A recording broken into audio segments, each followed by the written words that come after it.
ardaydan ayaa noqonaysa dufcaddii sideedaad ee ka qalin jebisa dugsiga sare ee Imaamu Nawaawi ee magaalada Garowe.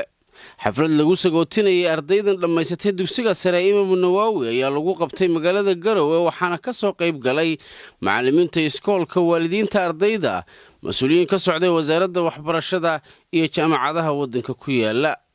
maamulaha iskoolka Imaamu Nawaawi Garowe ayaa sheegay in ardaydu ay soo dadaaleen sanado badan oo ay soo waxbaranayeen, loona baahan yahay in dadaal kale oo dheeraya ay la yimaadaan inta ay ku sii jiraan heerarka kala duwan ee waxbarashada ee u dhiman. waa xafladii ardayda kooxdii sideedaad ee ka qalin jebinaysa iskoolka Nawaawi Garowe. ardadan waxaan rajaynaynaa oo aan filaynaa sidii kuwii iyaga ka horreeyayba bulshada ardaygu markuu soo qalin jebinayo qof kasta labeenadii iyo booskii uu ku lahaa wuu bannaanay.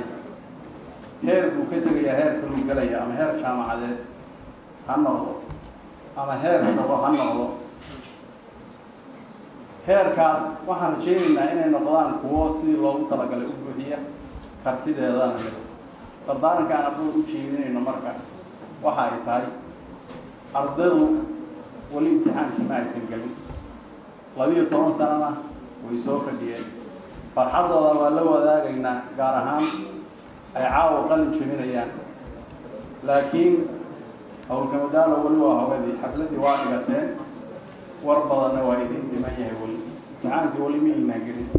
sidaan rajaynayno ama aan filayno, waxaan filaynaa oo aan rajaynaynaa sidii kuwii horeba aan u fili jiray ama u rajayn jiray in meelo fiican aad tegi doontaan, darajo fiicanna aad la imaan doontaan, ujeedkiina iyo yoolkiinana aad gaari doontaan haddii lahaa ilmo.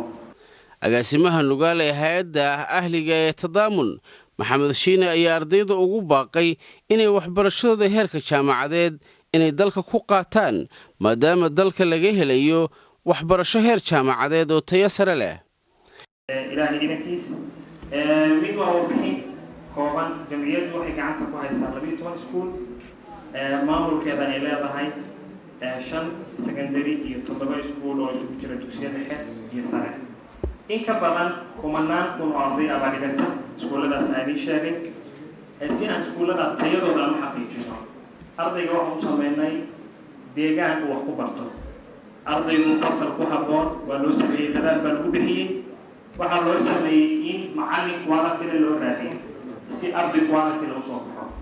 waxbarashada ardaygu markuu hadda form 4 ka dhameeyo, imtixaanka uu dhamaysto, maskaxdiisa waxa ka go'aysa xagee aada, xagee madha. jaamacado waxaa jira waddanka gurihiisa oo tayo leh oo maanta la tayo ah jaamacadaha dibadda jira.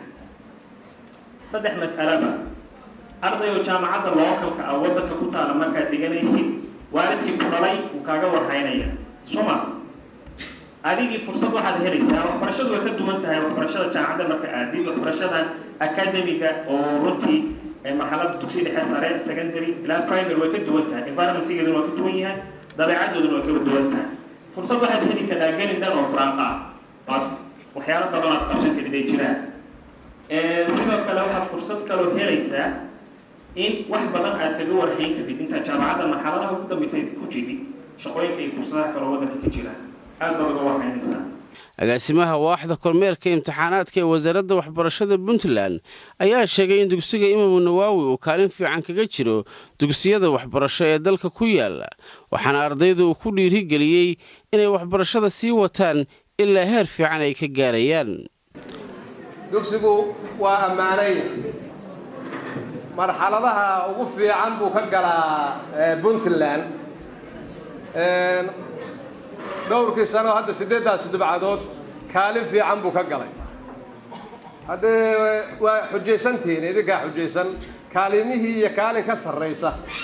mid walba waxaa la rabaa kaalintii kii hore galay kaalin ka sarraysa inuu keeno. kaalintaasna waa idin sugaysa.